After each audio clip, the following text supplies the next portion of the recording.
Hey everyone, David Geisler here with NGIM. Tonight, we will talk in more detail about one of the most foundational of the four battles my dad said we would have to face, the battle for truth.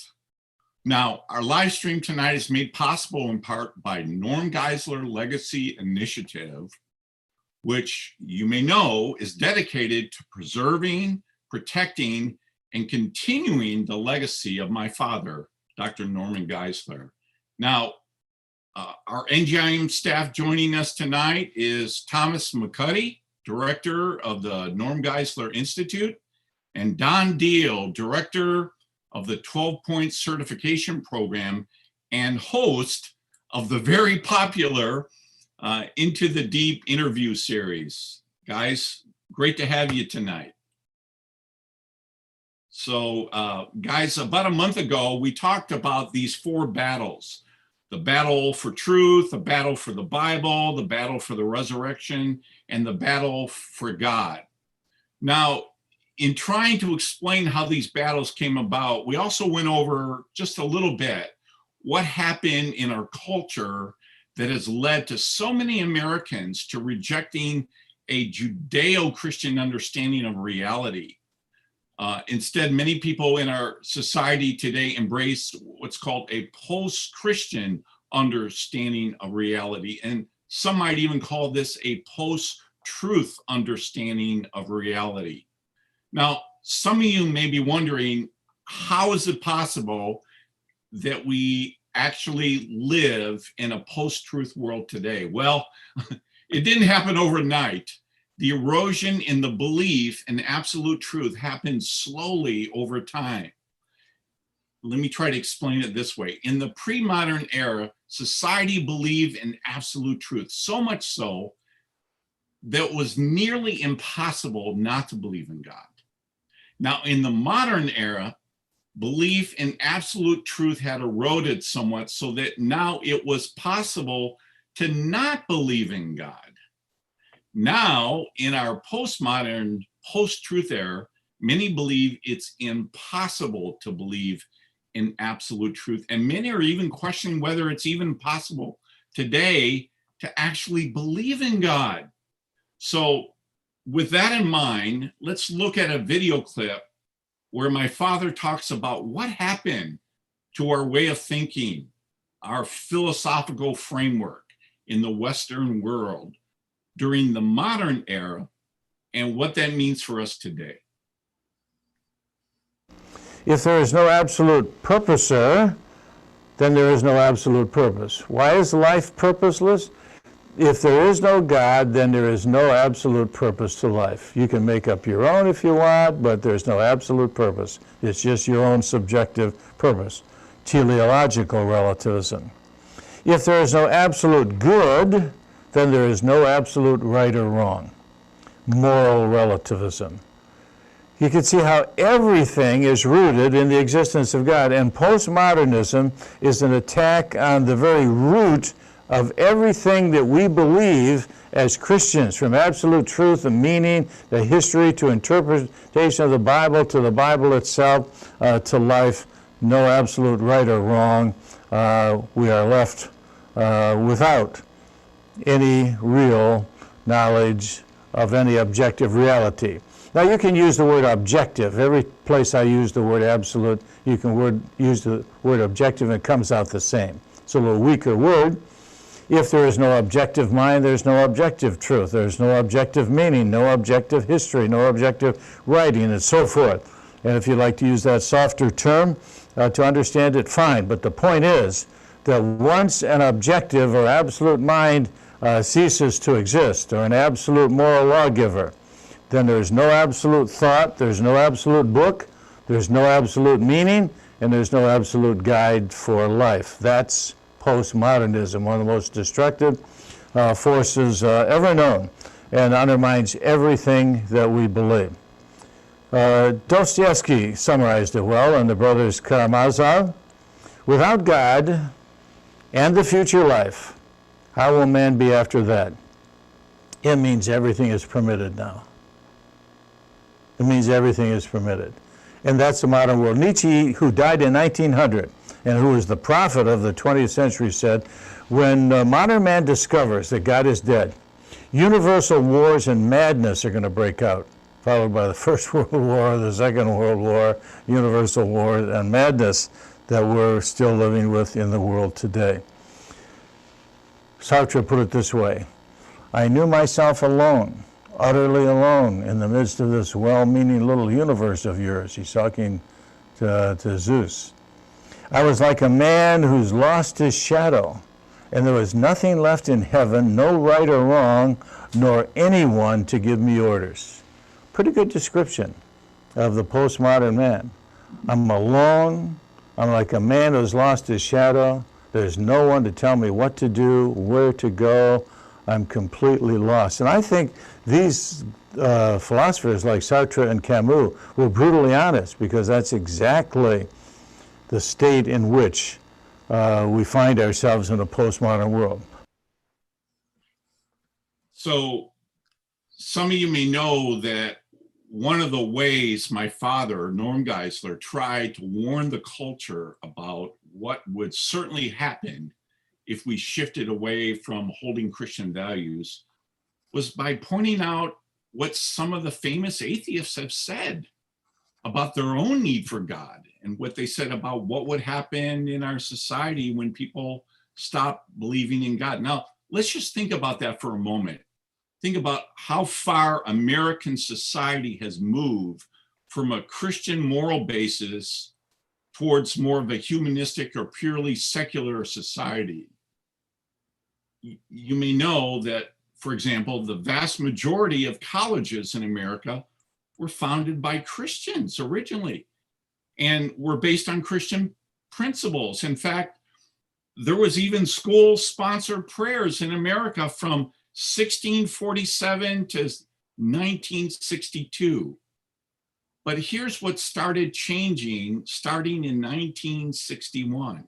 In 1961, secular humanism was recognized as a religion protected by the First Amendment.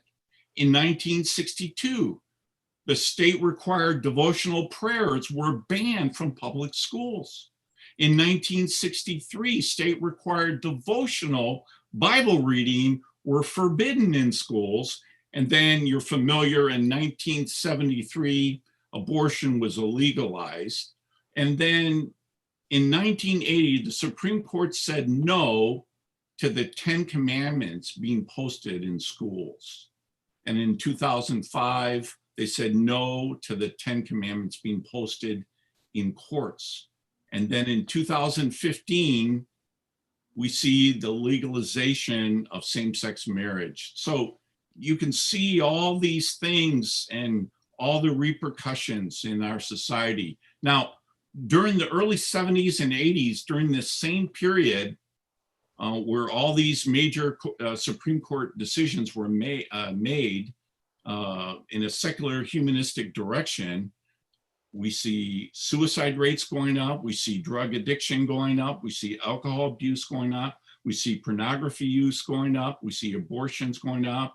So all these things were happening as our culture was moving away more and more from Christian values and believing in absolute truth and Christian morality. Now, the problem is, as my father would say, that Nietzsche would say, if there is no God, there is no objective truth. There is no meaning and there are no values. So what started as ideas from Europe about knowledge and truth in thinkers like Immanuel Kant and David Hume in the 1700s became embedded in the thinking of the common man in the West over 200 years later. Now, guys, the first question I'd like to bring to the table in light of everything I just talked about is this: how can we respond to those in our circle of influence who say there's no objective truth? Don, let me start with you. Well, honestly, Dave, they are saying that it's an objective truth, that there is no objective truth. Sometimes it's as simple as getting people to recognize and to listen to what they're saying. As Brian likes to say, who's not here tonight, put the mirror of truth on them, let them speak and see if what they say when it's reflected back to them helps to open their eyes. You cannot argue against objective truth. And let me clarify that. There's subjective or relative truth, which says subjective truth says truth arises within me, that I create truth. And that you can trace that back in modern philosophy, back to Nietzsche in his belief that we use emotions more than logic to think. But objective truth says truth is discovered, not created, that truth resides outside of us, such that if I say an apple is red, if the apple's red, I'm speaking the truth. And in that case, truth resides outside of us and it can be objective. That is, two different people can agree on the truth if the truth resides outside of us. If the truth only is created within us and only resides within us, it's solely, and that's the totality of the situation, then you cannot have a discussion in which two people can come to an agreement outside of having some sort of emotional agreement with each other. And I think Thomas probably has a few things to add to this.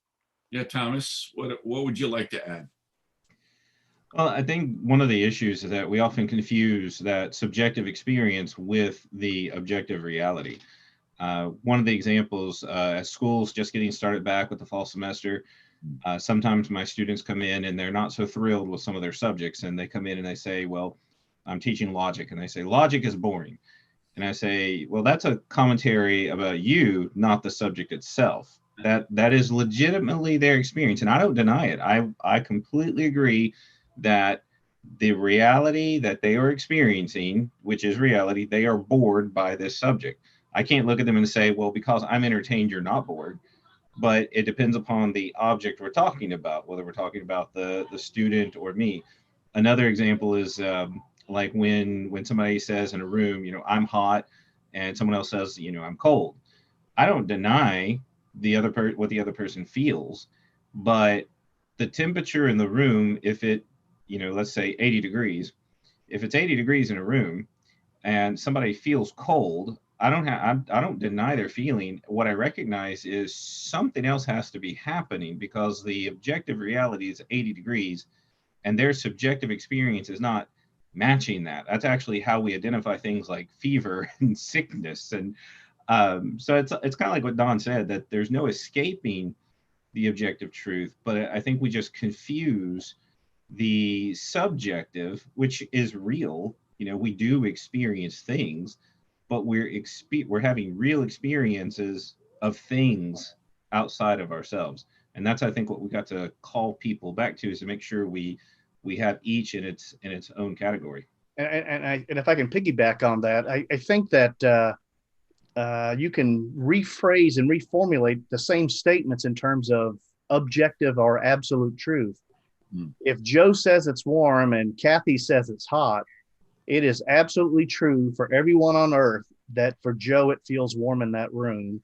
And it's absolutely true for everyone on earth at all times that at that moment Kathy feels hot or cold or whatever the example is. There's an objective truth there. They may express their feelings and their emotions in the statement. Hot or cold is not a objective statement. It's obviously a reference to their current comfort level, which is obviously subjective. But if Kathy's comfortable, then it's true for everybody that Kathy's comfortable. Right. Some people accuse Christians of being too narrow. How would you respond to that kind of criticism concerning this whole issue of truth? Any one of you? I'll go ahead. And so when we get accused of being narrow, the fact is everybody is narrow. Everybody believes that the views that are contrary to their own are false. And I've often done this too, and when I teach math, keep going to the subjects. It's the fall. Everybody's getting situated with school. When I ask a crowd, 2 + 2 is, and everybody says 4. Well, it's a very narrow answer, given the fact that there are infinitely many, potentially infinitely many answers. It's just the vast majority of them are wrong. Truth, unfortunately, is narrow, and it's fascinating to me that when somebody tells me that I need to stop telling other people that they're wrong, I need to be more open-minded, they're so close-minded to my view. And so that's where we keep, it's inescapable. As much as we try to say, oh, we can discuss what we mean by too narrow-minded, but everybody is narrow-minded to a degree. Right. And when I married my wife, I was very narrow. I chose one person to have a special relationship with among all the other women.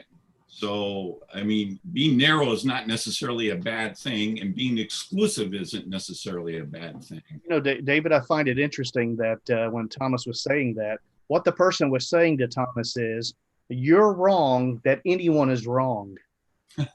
Exactly. That is, they were contradicting themselves. If once you help them to see that many times, they'll realize that they haven't actually said anything. So you can, as opposed to turning it into an argument by slamming them with argumentation or logic, you can just ask it as kind of a humorous question. Are you saying that I'm wrong to believe that anybody is wrong? Right. And then sometimes if you do that in a gentle, humorous way, you can win them over and help them to understand at the same time that what they're saying doesn't hold up. So what else about truth do we need to kind of talk about to help people understand what objective truth is and how they should understand it? Yeah, if I can go, I don't. There's two things your dad talked about: objective and absolute truth that he kind of paralleled. But in my mind, absolute truth is God's knowledge of the situation. God knows without error or without mixture of error and truth. There's no mistaking God's knowledge of anything. We can know objectively, that is, we can discover and learn things objectively, Right. and they can be discussed objectively, but that does not mean we achieve absolute knowledge, but we can obtain objective knowledge.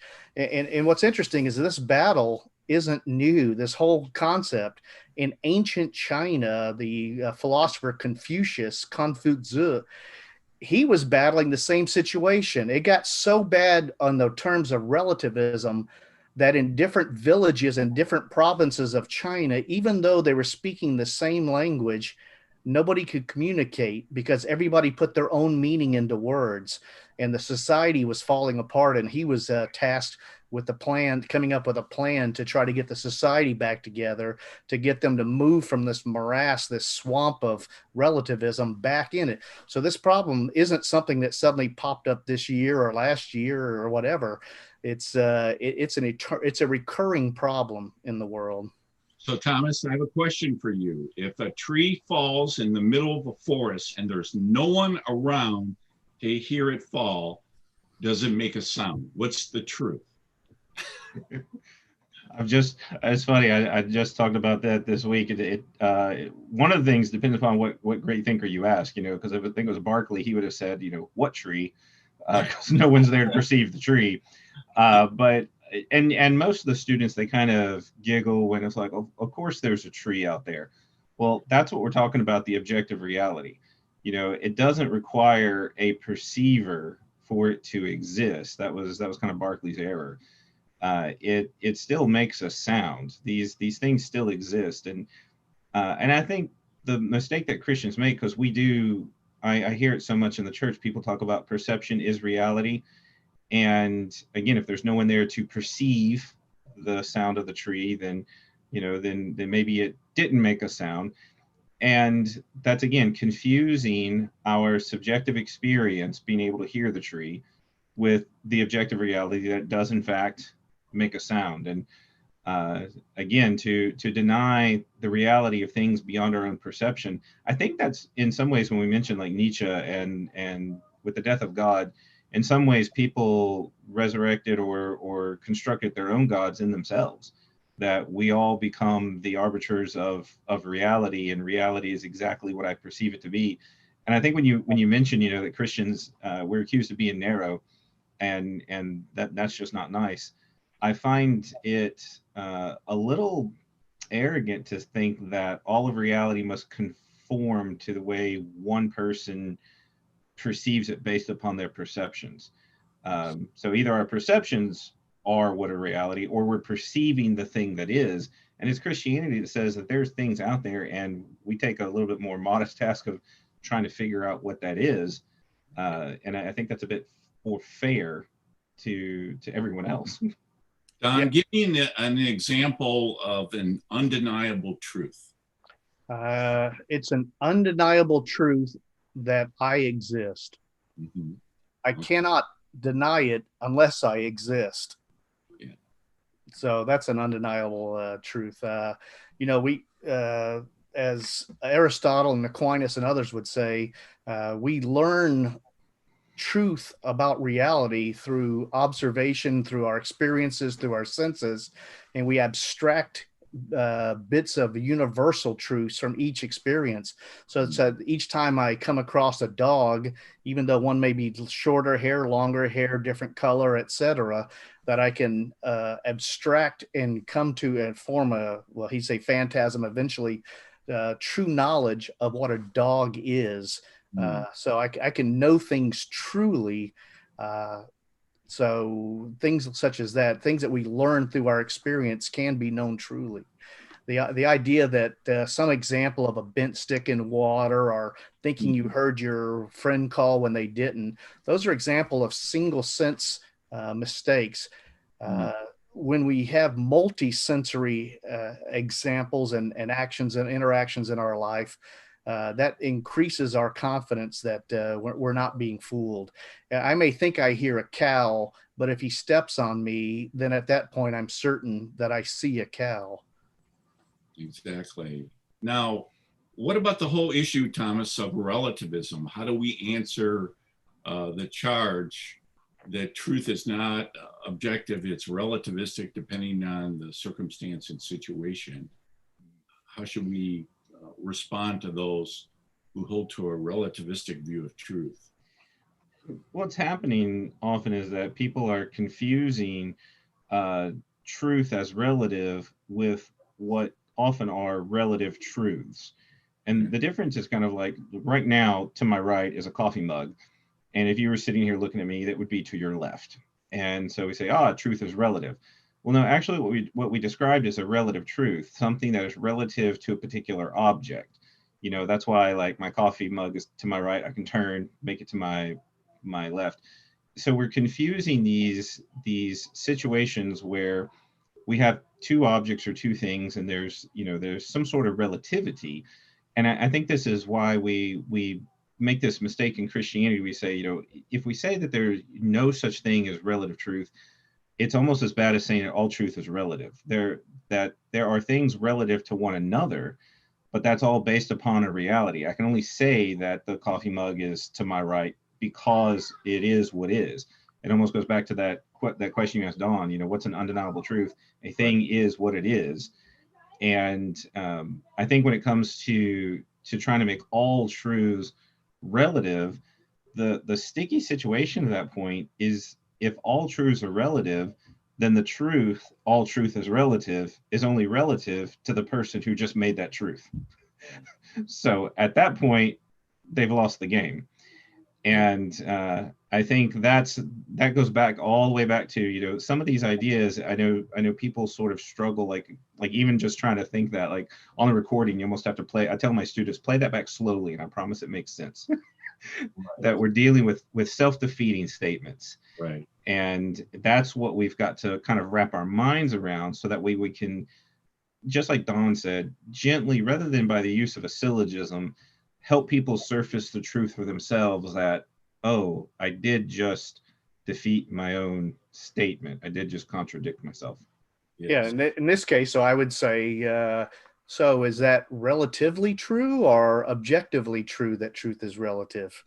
And, just do it in a way that lets them know you're joking with them, but at the same time, you're not attacking them or attempting to defeat them. You're trying to win them over to the truth. Everyone believes in the truth.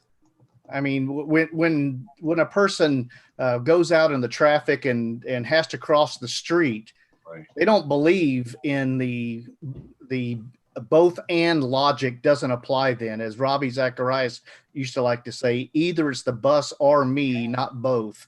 Right. So when the rubber hits the road, people reveal that they believe the truth. And just to let you know, on the YouTube version of this, somebody just asked about people who say that the most important thing is to be sincere to yourself. Mm. And I, if you don't mind, I'd like to address that real Sure. quickly. Sure. Yourself and how to be sincere to yourself depends on who you are, number one, and who you are in God's creation gives you an objective, absolute version of yourself. Who you are in God's eyes is who you were created to be. And to be authentic to that is to be authentic and true to God. So that answer can be found in the Bible itself. But the idea seems to be that they're saying that sincerity is more important than truth. Right. And that sincere, authentic behavior is more important than truth. And of course, there's no doubt we should be authentic and that we should be sincere, but sincerity doesn't equal truth. If I sincerely believe that strychnine will cure my cold and I drink a bottle of it, my cold will go away along with my life. So sincerity is separate from truth. It may be an indication of how strongly a person believes something, but it's not an indication in any way of whether what they believe is true. So let me go on to another question. This is very good. The battle for truth is against, as my father said, relativism, skepticism, and agnosticism. But I've noticed that the focus is always on religious truth claims. Like, have you noticed, guys, for the most part, people operate their life in believing in objective truth? It's only when we're speaking of religious truth or something that affects our morals do I find that people become a little more postmodern in their beliefs about this. Thomas, why do you think this is so? And part of it happens because our culture teaches us that religion is like ice cream. You can choose whatever suits your tastes. And again, these ideas are not new ideas, and they stem from mistakes that were made. I would maintain this fact value dichotomy from years ago, that there's facts that exist outside ourselves, and usually science can give us those things. Everything else, like morality, religion, let's throw sexuality in there, those are values that need clarifying from the inside, not so much aligning with the outside. So the idea that people think it's true, people think that it's true that no one has the truth, and this is what comes to when it comes to God, because God doesn't fit in a test tube. You know, God, and the question of God is this value question of tastes and preferences, and which again, I would say that the mistake is, like with ice cream, you ask which tastes best. You don't question the existence of the ice cream. You might question how you respond to a certain ice cream, whether you like it, don't like it, or you have an allergic reaction. Those are all possibilities, but no one questions the existence of the ice cream. So I think that's why we have to, when people throw out this issue, well, religion is just there's no truth. It's just everybody's own opinion. Again, if there is a God, then he really is the way he is. If there's not a God, then there's really not a God, no matter how much you want it. And if there is a God, then he exists no matter how much you don't want him, and no matter how much you want him to be something else. No matter how much I want my vanilla ice cream to be chocolate, right, it won't become what I want it to be. It is what it is. Yes. So here's another question. So let me frame it, first of all, in a certain kind of way. My father spoke up for many years about the domino effect of all the decisions that were made in the 60s through the 90s that moved US away from intrinsic morality and Christian values. And I mentioned earlier some of the ways we turned away from Christian values as American culture. Let me give you some examples. Colleges in America became more secular. School-sponsored prayer was outlawed, abortion legalized, 10 Commandments was kicked out of school and eventually out of courts, same-sex marriage. So Don, what other ways did we turn away from Christian ideas and values? I'm thinking especially of a certain court case in 1982. Are you familiar with that? Are you referring to Scopes 2? Yeah. That's that's what the one group called it, Scopes 2 in Arkansas, where the question was whether creation science could be taught along with the theory of evolution in schools. And the courts ruled, the federal courts ruled that that was the illegal imposition of religion into the government, and therefore was not to be allowed. That it was a religious perspective, not a scientific perspective, was their specific ruling. And do you know what was the argument that my father spoke about that they rejected that led to this kind of decision? I'm sorry, David, I don't remember the exact argument. Perhaps you could. So my understanding was my father tried to make the argument that there's two kinds of science. Oh, yes, okay. Science and operation science, and evolution and creation deals with origin science. You know, the universe only happened once. Yeah. It's not repeated in a lab test tube or a lab over and over again. And so there's forensic science, right? Sure, sure. In the philosophy of science, that would be the difference between a realist and an anti-realist philosophy of science. And just for people not to think I'm throwing terms out there and leaving them hanging in the air, a realist science is a science in which you can touch and manipulate the data in order to test it.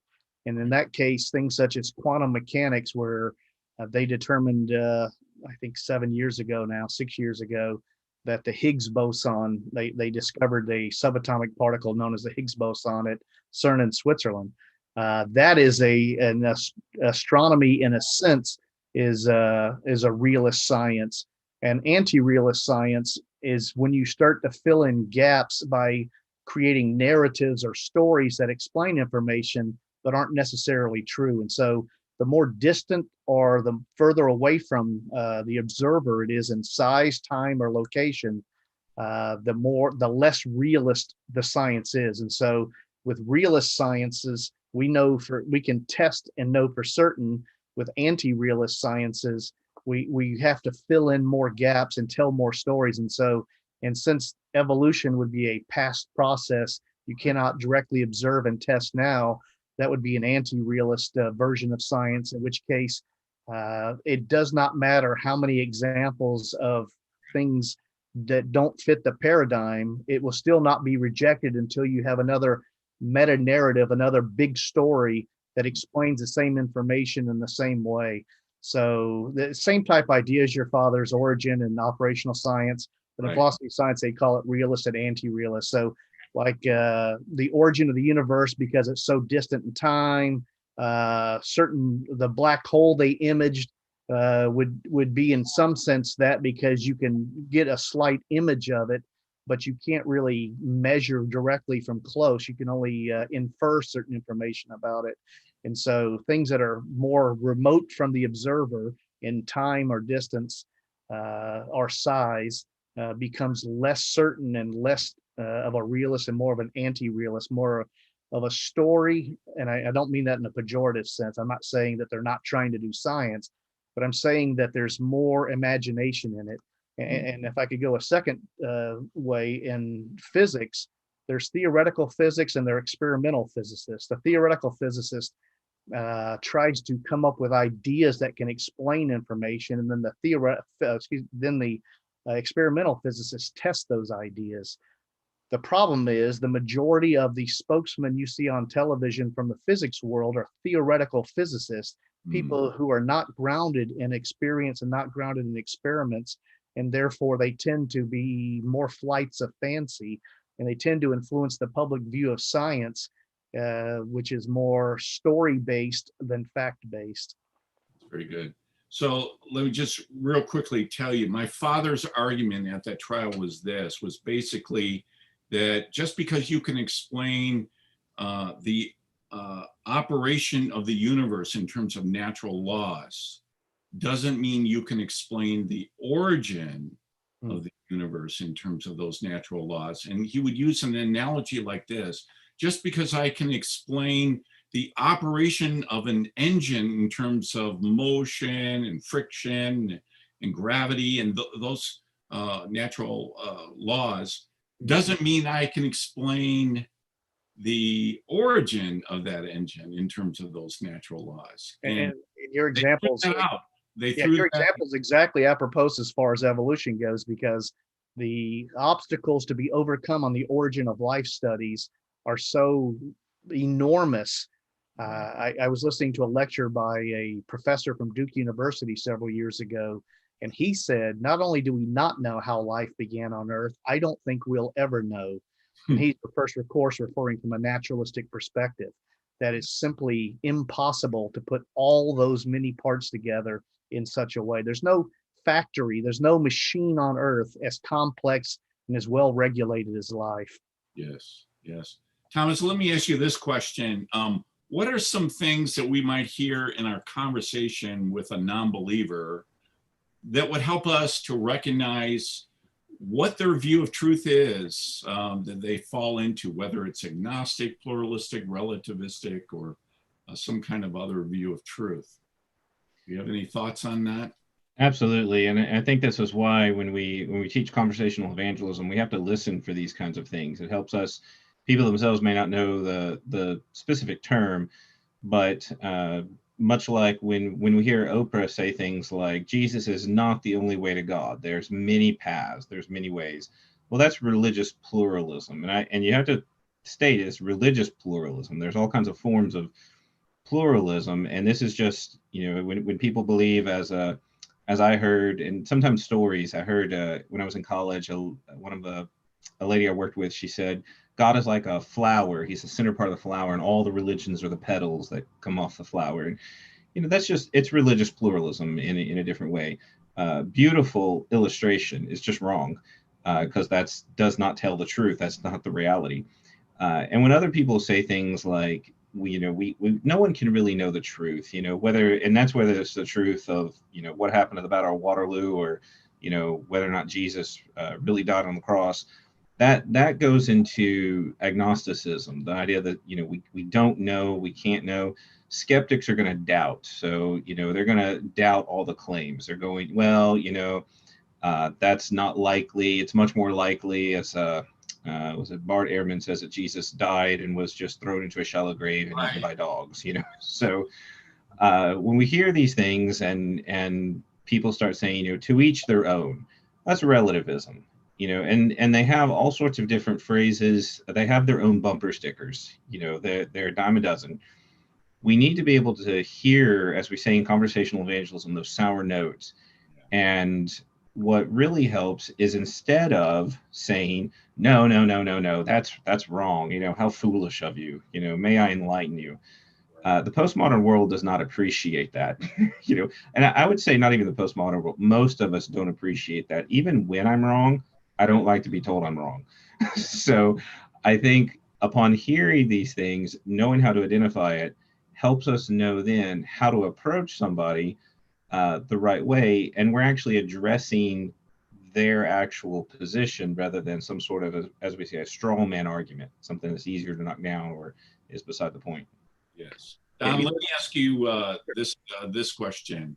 What does the postmodern person think about the issue of truth?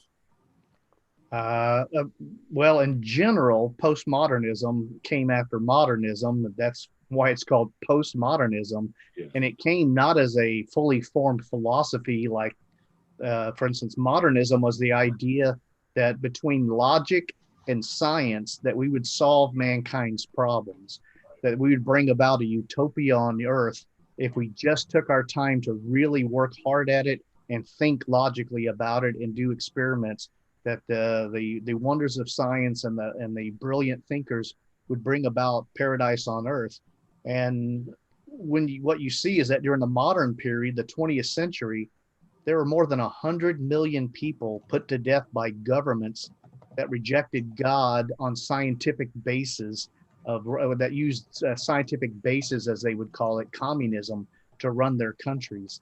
So modernism, for what it promised, was a failure.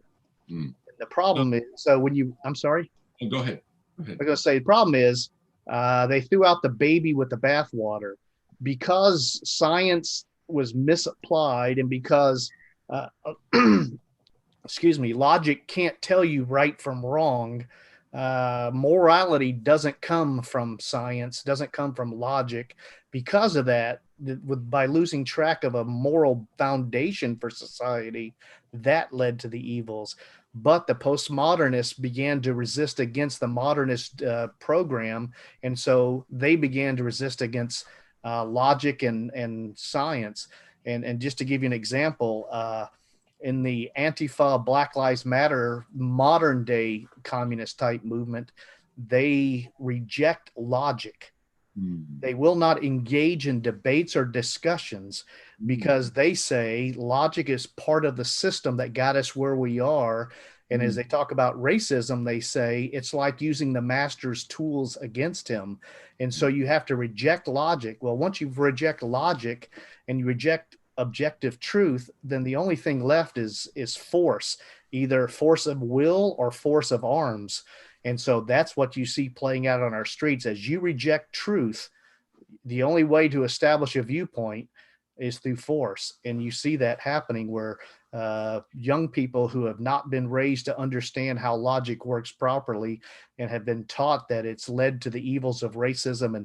And absolutely everyone at NGIM I've ever met has absolutely rejected racism as evil. And when we all recognize that our society needs to do better, but the destruction of the society and rebuilding it under communism is objectively wrong and bad. That's excellent. So let me transition a little bit because we're running out of time. My personal conviction is that our secular culture in the 70s and the 90s didn't heed the warnings that people like my father and a few others expressed. And now in our culture, we're facing some pretty serious repercussions. Just look at what's happened lately. But the church also didn't heed the warnings about buying into a more pragmatic view of truth, the dangers of buying into a more pragmatic view of truth and overemphasis on experience. Now, Thomas, what is your perspective on this? And in 20 years of ministry, the number one question people are always asking the church is, how do we get more people to come to church? Which is that pragmatism, that good old-fashioned American pragmatism. And we look for whatever methods work. And so it might be contemporary music, because then this goes back to experience. This goes back to feelings. You know, I've experienced, you know, in a worship service, and I'm not bashing contemporary Christian music per se, but when we take a good thing and corrupt it, that's bad. And I think the corruption is that we've turned the worship experience into simply the experience, and that somebody can walk away from a worship service very, very moved. And I've done that with concerts before. That as a teenager, I'd go to a concert, or even movies. I would go and watch a movie, and it's rare to see me cry at a movie, but it does happen. You know, something moves deep within me when I watch Old Yeller, you know, Bite the Dust. So there's, you know, that's a genuine experience. But in our churches, what's happened is, because we've not been grounded in that, the objectivity of truth, and finding truth and allowing that to be the source of our joy and our experience and the wonder of God in exactly who he is. What we end up doing is we recreate him in our image, and we go chasing the feeling rather than chasing after the God who is and pursuing him. And we end up again we're as a church infected with these ideas, and we stop even asking the right questions. It simply becomes, how in the church do we make everybody happy? Which is the same question our society is asking. How do we make everybody happy? And we start making these laws, and, you know, we're going to legalize this and protect this, and, you know, and put a portion of the population, yay, very good. Another portion of the population is, I've just been oppressed. And, you know, but the majority are happy, so we're moving in the right direction. Well, we've ceased, again, defining truth and what it is. And the church is suffering just like the culture. And this is why we've got to call people back to the joy of the truth, because that's even in the Psalms that cry out from the heart in distress. David is grounded in the God who is, regardless of whatever's going on, whether he's hiding in the cave or whether he's standing before the Lord at the altar in the temple and is in wonder of it all. We've almost like what Hamlet says when he says, there are far greater things in heaven and earth than in your philosophy, Horatio. We have lowered our eyes to our own feelings rather than the Almighty God. Exactly. And have you ever noticed, Thomas, that when people have Bible studies, a lot of times they'll read a passage and then they'll ask, well, what does that mean to you? And I think we've kind of fallen into that kind of subjective truth, emotional mode, not understanding the scripture teaches that it's not a matter of one's own interpretation, that God spoke and there is an objective truth to scripture. And we're just kind of getting away from that. Well, Don, let me ask you this question related to the question about witnessing. But let me say it this way. The battle for belief and objective truth, all of us would agree is absolutely foundational for rebuilding a moral society, as opposed to believing in skepticism, pluralism, and agnosticism. But what I think many people don't understand, that it's also important to establish a belief in truth in trying to build bridges to the gospel and witnessing to others. So Don, I want you to share basically the story of the 12 points, how my dad's little principles of building bridges, the 12 points that showed that Christianity were true. Originally, they were 10. How did that all change, and how does that relate to witnessing to people today? Is there something that's going on there that? Sure, David. If you start off where people believe in the possibility of finding objective truth, then you could start off where your dad originally did on his 10 points that show that Christianity is true, which is it's true that the theistic God exists. And there you start off with arguments for the existence of God. And then you begin to narrow the focus. If God exists and miracles are possible, miracles can be used to confirm a message from God. New Testament's historically reliable. In the New Testament, Jesus claimed to be God. He confirmed it through his miraculous, sinless and miraculous life, his prediction of and accomplishment of his resurrection. And because of that, therefore, Jesus of God, Jesus is God. Whatever Jesus, who is God, says is true. And he taught the Bible is the word of God. Therefore, it's true. The Bible is the word of God, and anything that opposes it is false. And what he discovered as the corrosive effects of postmodernism moved in, people began to reject the idea of truth, and they say, well, it's true for you that God exists. It's true. And so you can make all these arguments and they'll see that as your truth. And they began to view religion less as a description of reality, because to them, science and materialism describe reality, that Christianity became what comforts people. And so you begin to have churches that teach things to help comfort people. What your dad realized, and he was the first one that I'm aware of in the Christian circles that recognized it, was that because of the loss of objective truth, because of the loss of truth with a capital T, that you couldn't just start talking about things, because otherwise you're just discussing your truth and somebody else has theirs. That first, you have to level the playing field. You have to make sure you're all standing in the same flat ground in order to have a true and equal discussion with somebody. So I quickly ran through the 10 points, but he later went back and added in, starting with number 1, truth about realities knowable. And I'll quickly say about that is that anyone who denies that truth about reality is knowable is making a statement about reality that they think is the truth, and therefore they claim to know something about reality. That's the quick and dirty version. That I just saved you 5 hours of lectures. And point number 2, the opposite of true is false. And I'll give you an example where that comes in. I had a friend who was a Zen Buddhist who told me that you have to learn to accept both ends of a contradiction in order to have true knowledge. And I thought about it, trying to, be friendly, and I was trying to be open-minded as I could be to listen to him. But as I thought about it, I said, but if you do that, then all words lose meaning, because I was thinking back again to Confucius's example, where if you accept both ends of a contradiction, then a car is a car and not a car. Blue, that object is blue and not blue, and every word loses meaning. And what you have is a bunch of people walking around with smiles or frowns, and that's all you can do. There's no conversation, no discussions. So you have to admit that both truth about reality is knowable because it's undeniable, and number two, the opposite of true is false, or else everything loses meaning.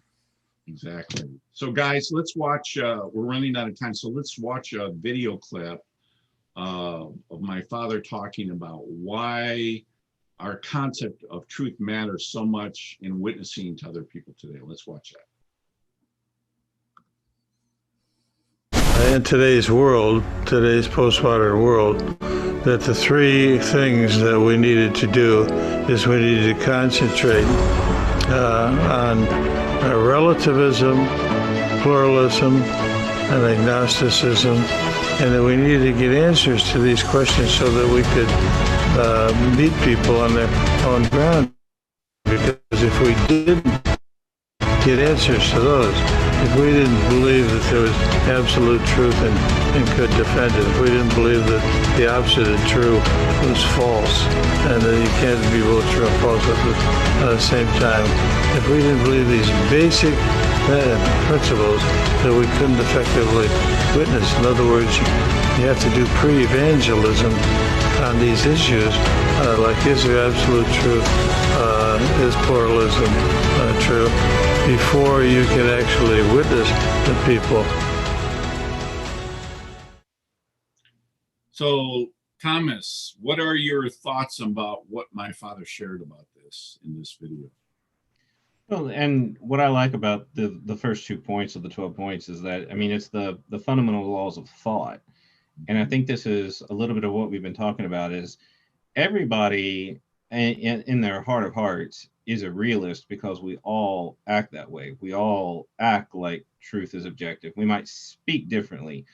And so when people say that they know that you can't know truth, or they say that everybody has their own truth except the one that yours is, that says that not everybody has it, or, and again, even the skeptics who say doubt everything except the fact that they should doubt.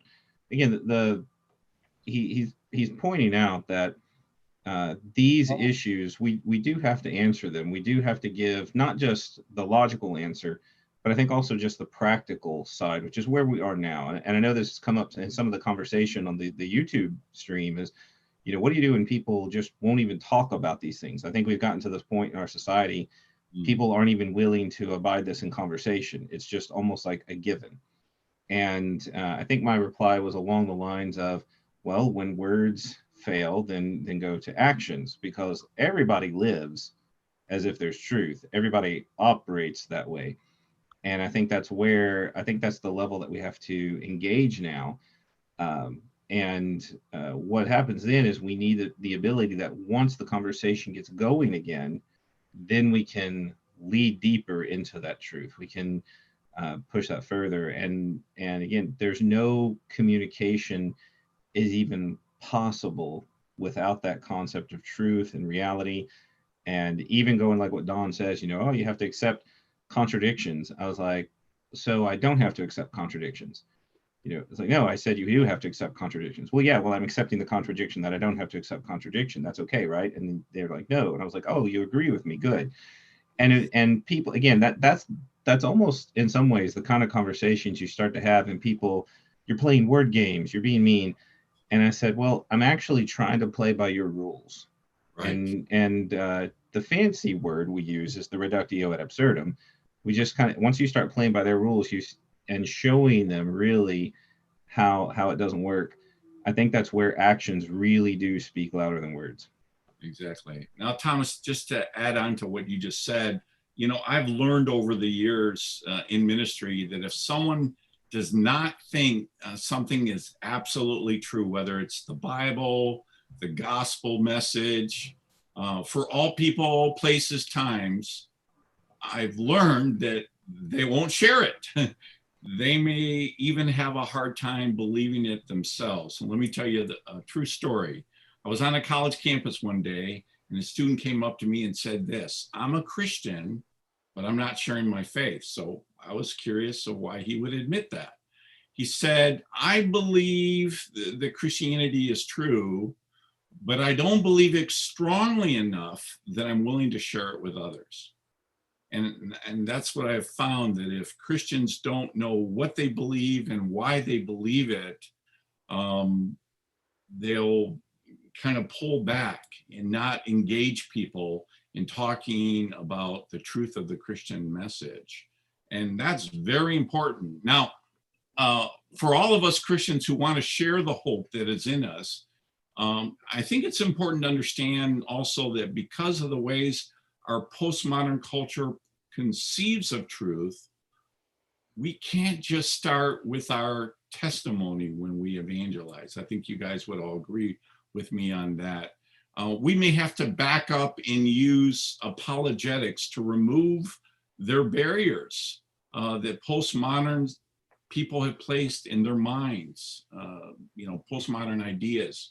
So we may have to start, as Don talked about, by finding common ground and helping people to understand that objective truth actually exists, and then get them to agree that objective truth is even knowable. So Don, I want to ask you, why are so many Christians today reluctant to use this kind of pre-evangelistic approach in their efforts to witness to people today? What's going on in our culture that, I mean, some people are trained in apologetics and use it in witnessing, but a lot of Christians don't. What's going on there? Well, David, there's actually two aspects of this. Number one is the effects of postmodernism on the church. That is, if the church accepts that all religious faith is simply what you sincerely believe, whether it's true or not, then you feel no need or no ability to convert that into knowledge that you can share with others. I can't share how I feel with other people. Number two, our society as a whole is saying that you are unloving and judgmental if you try to say you're right and someone else is wrong. And so what we as Christians have to learn to do is use a system where you have light apologetics available. What you got to do is to do it in the form of questions that you ask people that help bring out their real objections, because as I'm sure you know from your own experience, and I know from mine, people typically bring up objections to start with that are kind of a smokescreen to what the real objections are. I've never personally come across an atheist whose objections were science-based or logic-based. Their real objections was something deep inside, either a personal hurt, a guy that was divorced by a Sunday school teacher that he loved, a guy whose wife ran off with a Sunday school teacher, a guy who was abused by a pastor when he was young. From my experience is that it's typically a hurtful event in their life that's caused them to reject. And for those people, you need to ask questions to get past those sorts of painful barriers. So I would say that's the way to do that. That's great. So we're running out of time, guys. Thomas, why don't you just take a few minutes and talk about all the resources that we have to offer people and the things that we have planned in the fall here.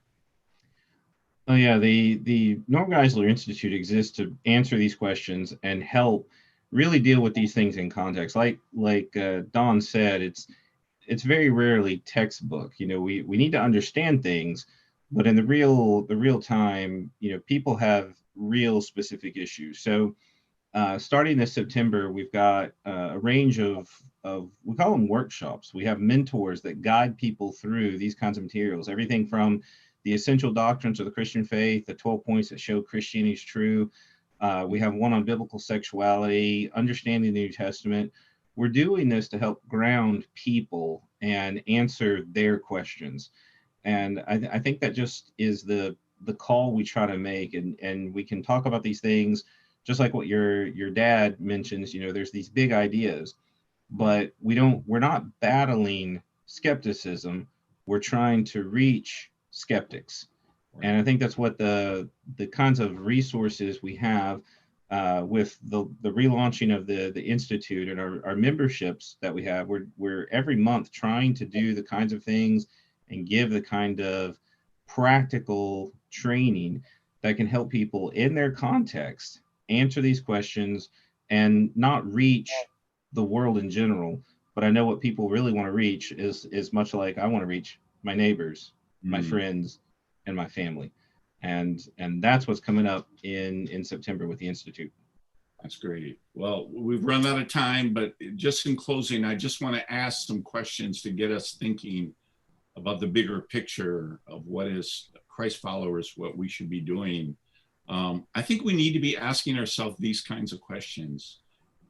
Do we really care about what's happening in our world today? Do we care about the families that are being torn apart because of the moral ills of our society? Do we care about that some people think it's okay to abort a baby even to the moment of birth? Do we care that people are trying to overthrow the rule of law? Do we care that people are even struggling to know whether they are male or female? And when I think about these things, I'm reminded of what God said to Jonah in Jonah 4:10-12. Let me read this. But the Lord said, and he was talking to Jonah, you have been concerned about this plant, though you did not tend it or make it grow. It sprang up overnight and died overnight. And then he says this, and should I not have concern for the great city of Nineveh, in which there are more than 120,000 people who cannot tell their right hand from their left? There's so many in our culture today that don't know right and wrong. And you and I, who are committed to follow Christ, should be concerned enough that we make a commitment to get off the sidelines. I think it's time for the church to awaken. It's time for all these great tools that we have at our disposal to use these tools. It's time for us to see apologetics and evangelism going hand in hand. So I want to encourage all of you to take that next step, whatever God is calling you to do, because we don't know how much time we have. Thanks for joining us tonight. From all of us at NGIM, good night.